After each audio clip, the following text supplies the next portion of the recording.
As most of you know, we are in a series through the life and character of this man named Joseph. One of the most amazing men of God in the Bible is this man named Joseph. And the series is entitled, God Meant It for Good. And the reason why we entitled it that way is because when you look at a lot of Joseph's life, it's like, this doesn't look good at all. I mean, Joseph was going from one bad experience to another. But what we're trying to learn is that through it all, God is still working behind the scenes, even for good. I mean, you could really look at Joseph's life, and it seems like everything that's governed Joseph's life is Murphy's Law. Now, you know what Murphy's Law is, right? Murphy's Law basically states this: if there's anything that's bad that can happen, it will happen.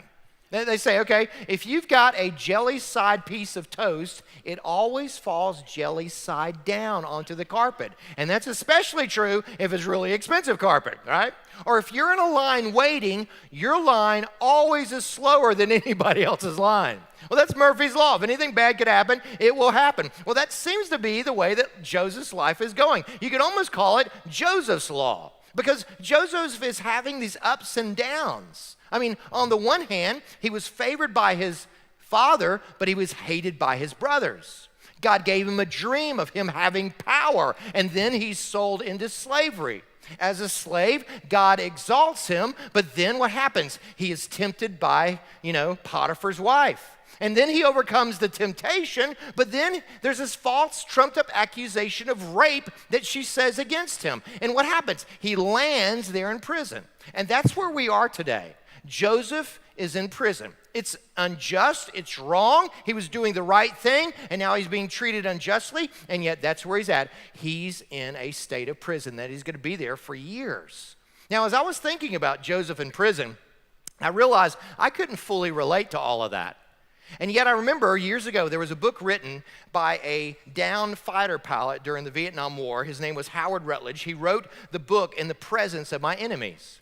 He was flying over North Vietnam, and he was shot down. He had to parachute out. He was immediately captured by the North Vietnamese. He was taken to a POW camp there in Hanoi, and he was put in solitary confinement. What he wrote about that first night, I thought, Joseph probably felt the same way. Listen to what he wrote. He said this: "A feeling of utter loneliness swept over me. I lay down on that cold cement slab in my 6x6 prison cell. The smell of human waste burned my nostrils. A rat the size of a small cat scampered across the slab beside me. The walls, the floors, the ceilings were cracked with filth. Bars covered a tiny window high above the door. I was cold and hungry, and my body ached and was swollen. I had joints and sprained muscles. It's hard to describe what solitary confinement can do to unnerve and defeat a man." Solitary confinement, POW camp. Joseph in prison, in a dungeon. It's hard for us to maybe relate to those experiences, because many of us will never be in a POW camp. Many of us will never be in a prison cell like Joseph. And yet, I really believe this. At one time or another, every one of us will face our own prison times. What I mean by that is that circumstances in life will come into our lives in such a way that it feels like we're just in a trial. We're in this circumstance. We're in this little personal prison that we have. And can I tell you that the very same principles that God used in Joseph's life to carry him outside and through that prison stay is the very same thing that God will use in your life. And so what I want to do today is I want us to study Joseph's life in prison, and I want us to learn from those principles how you and I can make it through our prisons in life. Okay? Ready? Jot down the first principle. Number one is this: I want us to discover Joseph's pain. Joseph's pain, Joseph's suffering. You see, that's why most of us can relate to Joseph. Most of us like studying about Joseph, because you know what? Joseph suffered like we do. You see, universally, every one of us are going to go through times of suffering. Every one of us at one time or another are going to have somebody who's going to hurt us, right? Now, in our society, we call that what? Becoming a victim. Now, we usually throw that term out a lot, being a victim, but listen to me, Joseph really was a victim. And yet what's amazing about Joseph is that Joseph never acted like a victim. Now, there's a couple of verses that give us a little insight of Joseph's prison stay. The first one's found Genesis 39, verse 20. It says this: Joseph's master, remember he was a slave, took him and put him in prison, the place where the king's prisoners were confined. And so he's been accused of rape. You know, what happens? Immediately, no trial, he's thrown into prison. You go, okay, that's bad. But what exactly is emotionally Joseph feeling during this time? We find out in the very next chapter, in Genesis chapter 40, verse 15. He's conversing with some fellow prisoners, and this is what he states. Look at it in verse 15. I was forcibly carried off from the land of the Hebrews, that's his family, and even here I've done nothing to deserve being put in a dungeon. Joseph was innocent. He really was. And so what I want to do is I want us to think about some of the pain that Joseph is going through in his prison stay. The first one is an emotional kind of pain. Jot this on your outline. The betrayal of his family. The betrayal of his family. I mean, that's how this all got started, right? Again, look at it. Verse 15, I was forcibly carried off from the land of the Hebrews. That's his brothers. That's his family. I mean, if you remember, his brothers got jealous and threw him in a pit. And then what did they do? They then sold him as a slave. And he was forcibly carried. The literally word means kidnapped. He was forcibly carried off. That means he was fighting his captors. He didn't want to go. They probably put a rope around his neck and his waist, tied it to a wagon, and started dragging him to Egypt. And the whole time, he's crying, brothers, please don't do this evil thing. Please have mercy. Don't do this. And he watched them walk away over the horizon. I mean, he probably replayed that hurt and rejection again and again and again. That's Joseph in prison. He was forcibly carried away. You know what I've discovered? Is that the people that will hurt you the most are the people that you love the most. It's true. I mean, you get hurt the most by people that you love the most. I think about my dad and his father. I didn't really know my grandfather. My grandfather lived in Switzerland, and he died when I was very young. But as my dad describes his father, he was a wicked, evil man. He was a thief. He was a crook. Let me just put one word out there that will help you describe my grandfather. This is World War II. He was a Nazi. Okay? In Switzerland, he showed Nazi propaganda films in their home. That's how wicked and evil my grandfather was. My dad wanted out of that home. And so when he was 16 years old, worked all year long saving up money so that he could, migrate to the U.S. And after 1 year, he went to the bank to collect the money that he had saved up. And they said, we're sorry, your dad drew all that money out already. His dad stole from him. So my dad had to work another year saving up money in order to make it to America. Can you imagine what it's like, okay? Your dad's stealing from you? I mean, I don't know what it was like in your family. Maybe it was your parents that hurt you. Or maybe it's your children. You got adult children and they've rejected you. Or maybe it's a spouse who says, you know what? I don't love you anymore and I don't want to be married to you anymore. That's deep, painful stuff, isn't it? That's the kind of pain Joseph is carrying into this prison, okay? But it gets worse. Jot this down. It's not just that emotional pain of being rejected by the family, but jot this down. The unfairness of his punishment. The unfairness of his punishment. Joseph is an innocent man. Look at it again, verse 15. I have done nothing to deserve being put in a dungeon. He's innocent. That's what we studied last week, remember? I mean, here he is. Potiphar has, his master has exalted him. He's now in charge of all of the household. And then Potiphar's wife, she's got her eyes on Joseph. He's a good-looking man. She comes to him again and again and again, says, hey, sleep with me. He'll never know. And what does Joseph do? He resists. He says, no, I will not do this evil thing. I will not sin against God, and I'll not sin against your husband. Get behind me, woman, right? And so what does she do? She doesn't like being rebuffed, so she claims Joseph tried to rape her. Now think about it. Joseph, he doesn't get a trial. Nobody gets to hear his side of the story. No, he goes to jail, directly to jail, and he doesn't pass go, right? That's Joseph. That's where Joseph is at. Now you think, wait a minute, Joseph was doing the right thing. He was standing for righteousness. He was resisting evil, and yet now he finds himself in prison? This isn't fair. That's right. Can I tell you something? Following Jesus doesn't always equal happily ever after. It doesn't. I mean, think of it. We're followers of Christ. What did they do to Jesus?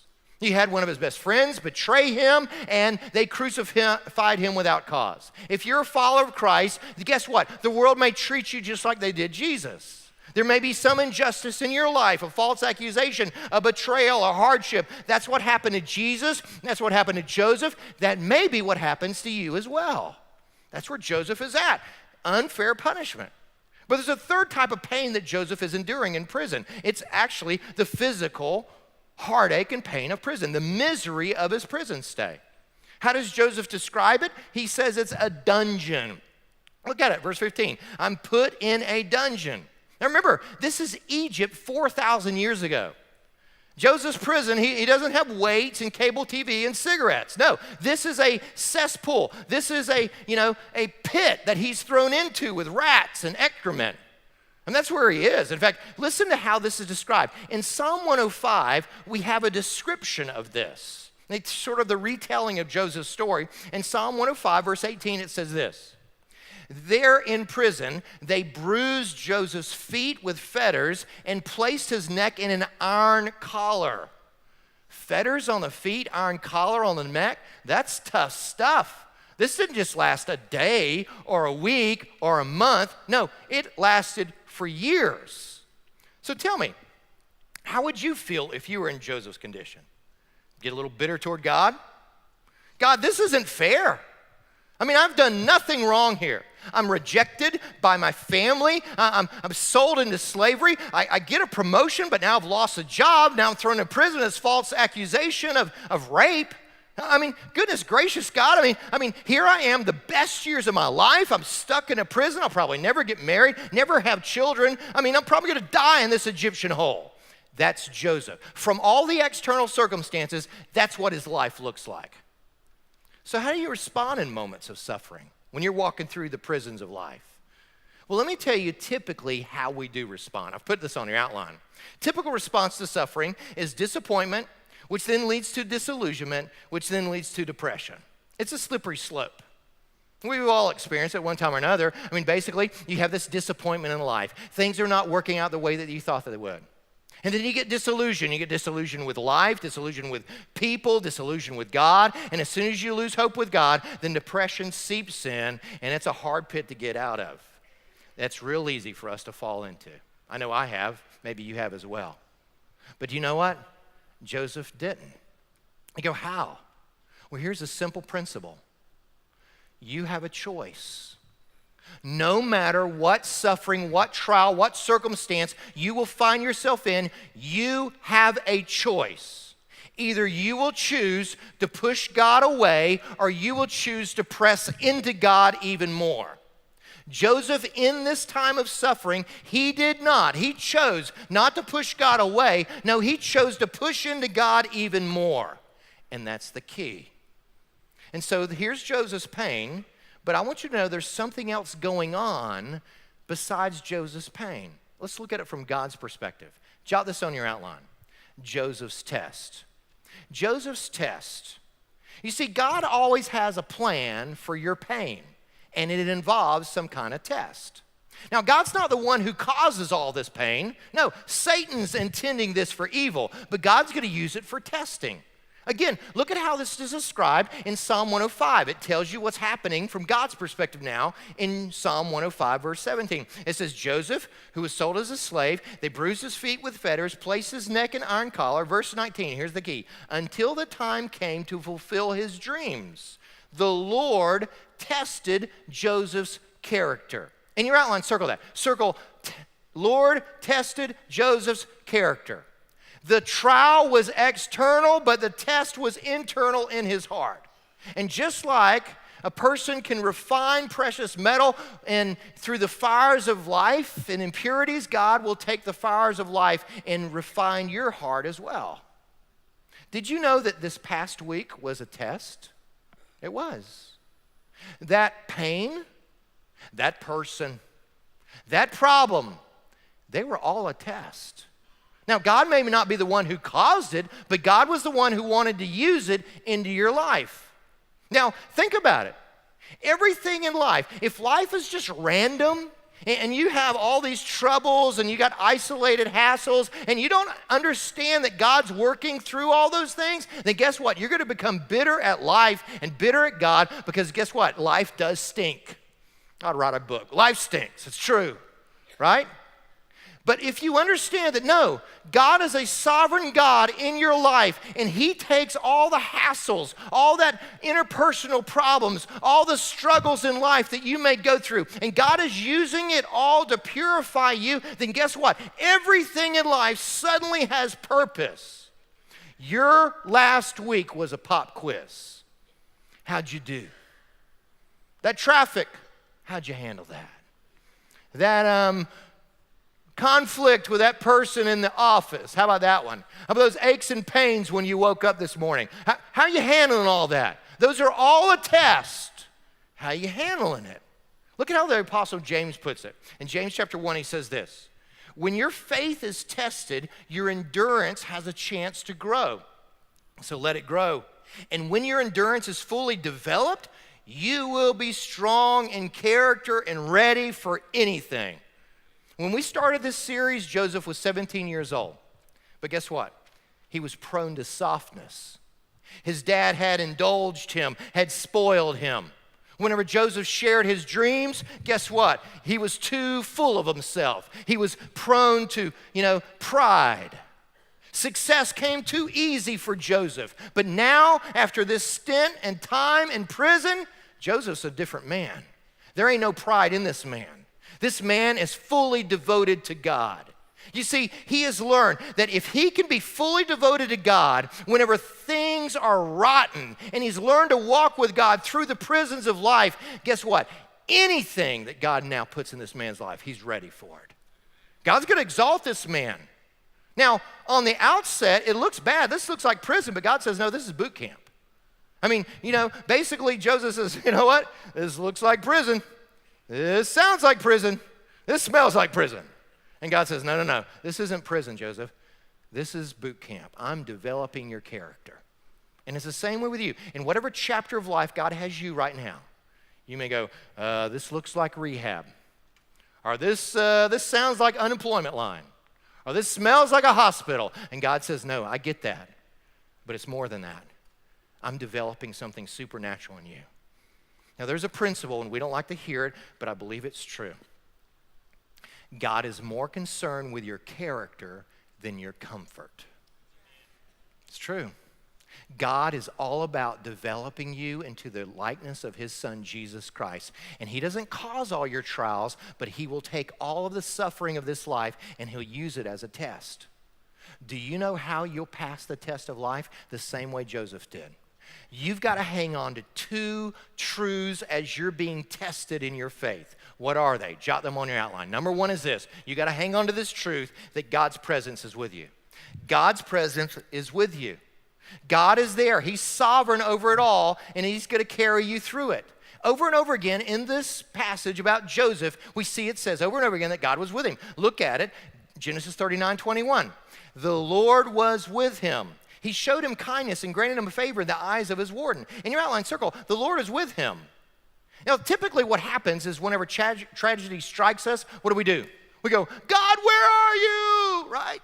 Now, whenever good times are happening, we're like, oh my goodness, God is all over this, right? Well, can I tell you that God is just as much all over your good times and your bad times? That when you're going through times of suffering, guess what? God is with you. Now, it would be real easy for Joseph to say, God, where were you when I was in the pit? God, where were you when I was on the slave block? Where were you whenever I was living as a slave? Where were you when those false accusations of rape came? God, where are you when this prison? It's easy to say that. But what did God say back to him? Joseph, I was with you in the pit. I was with you on that slave block. I was with you as a slave. I'm with you right now in that prison. And it's the same way with you. God's with you. Right now, you may feel totally alone, and yet God says, I'm with you. In fact, listen to what Jesus said to you, not just to Joseph, to you. Jesus said, I'll never leave you or forsake you. No matter what you're going through, you need to hang on to that reality that God is right here in this prison with me. God's still with you. So in fact, I want you to encourage the person next to you. Turn to them and just say, God is still with you, okay? God is still with you. In the prisons of life, God is still with you. There's a second thing you got to hang on to, a second truth you need to hang on to whenever you're being tested, and it's this. Jot this down. Number 2 is this. God's blessings are on you. God's blessings are still on you. See, what we do is we don't see the visible blessings of God, and we go, well, this can't be true. I don't see the blessings of God. And what do? We focus on the trial so much, we no longer see the hand of God working around us and behind us. I've shared before, probably one of the most difficult ministry times I had in my life. I was pastoring a church in Texas, and it was just a difficult time. The church wasn't growing to my expectations. God was working, but I didn't see it. And the reason why is because I was so focused on what God was not doing. I was so focused on my circumstances that I missed God. And so what happened is I fell down that slippery slope. I got disappointed, then I got disillusioned, and then I fell into a state of depression. And probably for about 2 years, that's exactly where I was. And I just wanted to quit. Just quit ministry, quit God. I was just done, because God was not meeting my expectations. And it was years later. I love how God is so kind and tender and patient with us. It was like God began to start reminding me of what he was doing that I totally didn't see. And he said, Tony, do you remember that during that time, I used you to lead this person to faith and that person to faith and that person to faith? I'm like, yeah, that was pretty cool. And he reminded me of this couple that was right at the brink of divorce. They'd filed for divorce, and then I counseled with them, and they reconciled. And he said, do you remember that reconciliation? I go, I sure do. They bought my house. It was awesome. Yeah. And then he's like, Tony, do you remember that time whenever my spirit fell on the church? And it was at one Sunday morning, an invitation I gave, and for about 45 minutes, people kept coming, broken before God. God was working. And I totally missed it. Why? Because I was so focused on what God was not doing, I missed the hand of God of what he was doing. Joseph clung to the reality. There is the invisible hand of God's providence that is working. If you will look for it, you'll see it. In every storm cloud, there is a silver lining. Look for it. God is working. That's what we find in Joseph. Check it out. Look at how God's working. Verse 22. The warden put Joseph in charge of all those held in prison, right? Talk about a pretty dependable guy. You're in prison. Hey, let's give him the keys, right? That's it. Joseph's the real deal, right? And look at verse 23. The warden paid no attention to anything under Joseph's care because the Lord was with Joseph. I mean, the warden just took it easy, sitting back, taking naps, playing solitaire on his computer. I don't know. Why? Because Joseph's got it all handled, right? I mean, fact is that you see this over and over again in Joseph's life. He's promoted. I mean, as a slave, he was promoted. As a prisoner, he's promoted. In a few chapters, we're going to see in Pharaoh, he's promoted. How is it that he keeps getting promoted? Do you want to get promoted by God? Do you want to get promoted in life? Follow Joseph's example. You go, well, what did he do? He was faithful in the little things. You want to get promoted in life? Show up on time. Finish your work. Don't complain. Don't get in the corner with everybody else in the prison that wants to gripe and complain about the circumstances of life. Don't join them. You say, okay, you give me the task. I'm going to do the best that I can to accomplish this task. God sovereignly has me here. I'm going to be the best prisoner anybody's ever seen. That's Joseph. And because of that, God kept exalting this man. Look at what happens next. Again, sovereignty of God. Genesis chapter 40, verse 1. Sometime later, okay, years, maybe months, we're not sure. Sometime later, after this, the cupbearer and the king of Egypt and the baker committed an offense against their lord, the king of Egypt. Verse 2, and Pharaoh was angry with his 2 officers. So you got the baker and you got the cupbearer. They did something wrong. I don't know what they did wrong. It doesn't tell us. Maybe the baker decided to put Pharaoh on a low-carb diet. I don't know. Maybe the cupbearer is buying cheap wine out of a carton. I have no clue. But the fact is that they're in trouble, and he throws them in prison. And so what happens? Verse 3. And he put them, here it is, in the prison where Joseph was confined. What a coincidence. Verse 4. The captain of the guard appointed Joseph to be with them, and he attended them, and they continued for some time in custody. Talk about the providence of God. God has literally put two men, the two trusted advisors of Pharaoh himself, right next to Joseph. Joseph is literally one person away from the most powerful man in the entire world, Pharaoh. Who can set all those kind of coincidences up? God can. God is orchestrating events behind the scenes. It doesn't look that way, and yet God's working that way. Now, I love the way Max Lucado put it. He said in life, don't focus on the tangled threads, but look for the hand of the weaver. If you'll do that, you'll see it. You got to see what God's doing. All things really do work together for good. Look for the hand of the weaver. And so whenever you're being tested by the trials of life, listen to me, cling to the reality that God is with you and that God is still blessing you. You just may not see it yet. It's going on behind the scenes. Joseph's pain, what's God doing? Joseph's test. Now let's look at the final thing, how Joseph made it through it. Jot this down. Joseph's perspective. Let's talk about Joseph's perspective for a second. I mean, Joseph is suffering, right? He's having a hard time, but you know what? He didn't play the victim. He didn't throw a pity party. He didn't wallow in self-pity. Joseph made two choices in his prison that literally set him free. And it's the very same thing that when you're walking through the prisons of life, you got to make these same two choices. What are they? Number one, jot this down. I'm going to choose that in this prison, I'm going to serve others. I'm going to serve others. You see, it'd be real easy for Joseph to cloister himself away and say, forget it. You know what? Last time I was exalted and given more authority, it just ended up, throwing up in my face and blowing up in my face. You know what? I'm not going to do that.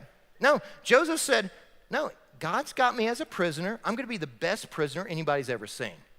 Joseph's like, okay, I'm the only follower and believer in Yahweh God in this entire country. I'm going to live for God in such a way for his glory and his honor that I'm going to draw people to Jesus Christ. That's in essence what Joseph did. And so what happens? Joseph is put in charge of these people. And so he looks of how he can be a blessing to them.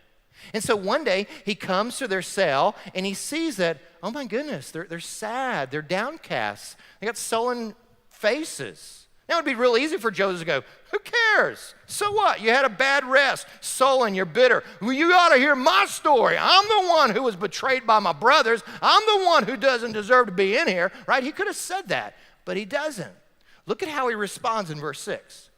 When Joseph came to them the next morning, he saw that they were dejected. So he asked Pharaoh's officials who were in custody with him in his master's house, why do you look so sad today? We both had dreams, they answered, but there's no one to interpret them. Circle, saw they were dejected. See, that's what's amazing about this story. And then Joseph is the one who was betrayed by his brothers. He's the one who was sold into slavery. He's the one who's unjustly put into this prison. And yet, he's still tenderly looking out and caring for these prisoners. Here's Joseph who could easily play the victim, and yet what is he doing? He's being the friend and the counselor. You know it's the same way with you? No matter what prison you may find yourself in, God's called you there to be a friend to somebody else, to encourage somebody. It'll change somebody's life. I love the story of the school system in California, that they have this policy that whenever one of their kids is sick, they'll send a tutor by so the kid won't fall too far behind. And so there was this one boy who was in an accident, was pretty badly burned, he was in the hospital, and so they sent a teacher there, and she knew that he was in an accident, been burned, but she didn't know how badly. She went there as your English teacher to teach him nouns and adverbs. But when she came into the hospital room, she was aghast. Oh my goodness, he was just badly burned. And she goes, how in the world am I supposed to teach this boy nouns and adverbs? But she did the best she could for the next hour. And then she leaves. A few days later, she gets a call from the hospital and goes, what did you say to him? And she goes, well, what do you mean? Is he taking a turn for the worse? No, just the opposite. He made a remarkable turnaround. We just want you to know, what did you say to him to encourage him? He'd given up. And she goes, all I did was teach him nouns and adverbs. That's it. Well, months later, they talked to the boy and they asked, well, what was it? What was the turnaround? Because it looked like he had given up. And he said, I had, because I really thought I was going to die. But then I thought, wow, if the school system thinks enough to me to send a teacher here to teach me nouns and adverbs, I must be going to live. So I chose to live. It's just that simple. Did you know that every day God puts people in your lives, and if you'll just take the time to look at them, you can see if they have a downcast expression. And it only takes 5 minutes to say, hey, how you doing? What's going on? How can I pray for you? I'm talking about 5 minutes. That's really all it takes, folks, right? It is. I mean, just this past week, we had 2 celebrities that committed suicide. I mean, suicide is, more people die in America of suicide now than even car accidents. People all around us are hurting, and we need to be Josephs. And yet, you know what we do? In our prisons, we become so myopic, we're so self-centered, it's all about me, I'm not focused on anybody but my pain. No, you want to make it through the prisons of life, you lift up your eyes to God first, and then you look around. Who can I serve today? Who can I love today? Who can I encourage today? That was Joseph. Second thing that got him through that prison was this choice as well. Jot this down. I will speak for God. I will speak for God. I'm going to represent God in all this. You had the baker and the butler. They had these dreams, right? They didn't understand what they were. What were the dreams? Well, basically for the cupbearer, he had this dream that he had this grapevine that had 3 branches, and he squeezed the grapes from those 3 branches into Pharaoh's cup, and then he gave it to Pharaoh. He didn't know what that meant. Well, the baker, he had 3 baskets of bread that was made for Pharaoh, but the birds came and ate up all the bread. And so Joseph, is he going to be able to interpret that? Well, look at it. It says this in verse 8. Look at what Joseph says to them. Do not interpretations belong to who? Belong to who? To God. See, Joseph's like, you know what? I'm going to talk for God. I'm going to represent God here. And because of that, God gave him the interpretation of these dreams. Now, was Joseph going to share it? I mean, the last time Joseph talked about dreams, it ended up him getting thrown into a pit, right? The last time he talked about God was with Potiphar's wife, and we shouldn't sin against God like this, and she, accuses him of rape. Last 2 times he's done anything, it's ended up getting worse. Is he going to share? And besides, only half of one of these interpretations is good news. One of them is bad news. Is he going to share the whole counsel of God? You see, this is a test. If God's going to put Joseph as literally the prime minister of Egypt, second in charge of all of Egypt, God needs to know that Joseph, when the chips are down, is going to represent me well, give the whole counsel of God, no matter if it's good times or bad times. Guess what? Joseph passed the test. And so look at it. He gave the good news, first to the cupbearer in verse 13. In 3 days, Pharaoh will lift up your head and restore you to your office. You get a brand new start with Pharaoh. Then he gives the bad news to the baker, verse 19. In 3 days, Pharaoh will lift up your head from you and hang you on a tree. Wow. Do you see, though? Joseph spoke for God. He represented God well. How did he do that? Because he walked with God through the trials and prisons of life. He learned to press into God and to hear God and speak to God. It's the same way with you. If you'll press into God and you'll seek God in the midst of your trials, God will give you a message. Let me just put it to you like this. God will take the messes of your life and he'll give you a message. God will take the trials of your life and he'll give you a testimony. Some of you are like, I wish I could represent God. You take God, you press into God in the trials of your life. God will give you a word. God will give you a testimony. God will use you. In fact, many times, the greatest message we can speak is what God did in and through us through a trial of life. You see, Joseph, during his trial, he didn't ask God, why? He asked God, what? What are you trying to accomplish here, God? And in his trial, he didn't pray, oh God, please change the circumstances. No, he prayed, God, please change me through the circumstances. That's how he had a message, because he represented God through the trial. Now, I started this message by sharing about Howard Rutledge, the POW, who was in his prison cell. I want to share with you the final breakthrough, the transformation that happened in his prison stay. I don't want you to miss it, so I just want to read from that book, In the Presence of My Enemies. He said this, quote, during my time in prison, I started to separate the important from the trivial, the worthwhile from the waste of time. My hunger for spiritual food soon outdid my hunger for steak. I wanted to know about the part of me that will never die. I wanted to talk about God and Christ and the church. It took prison to show me how empty my life is without God. On August 31st, 28 days after 28 days of torture, I could remember that I had children, but I couldn't remember how many children I had. I prayed for strength. It was on the 28th night I made God a promise.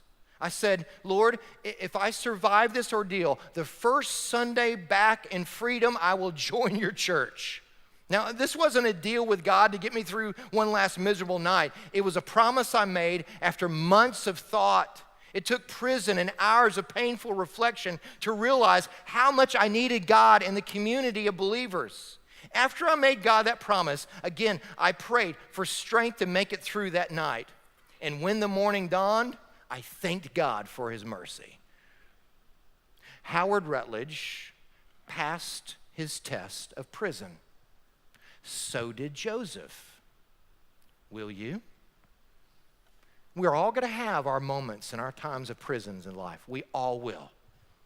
The only way you're going to make through it is clinging to the reality that God's presence is with you. Hang on to God's presence in your prison. That's how you're going to make it to the other side. And if you'll do that, I guarantee you'll start seeing the hand of God working all things together for good. But you got to press into God rather than pressing God away.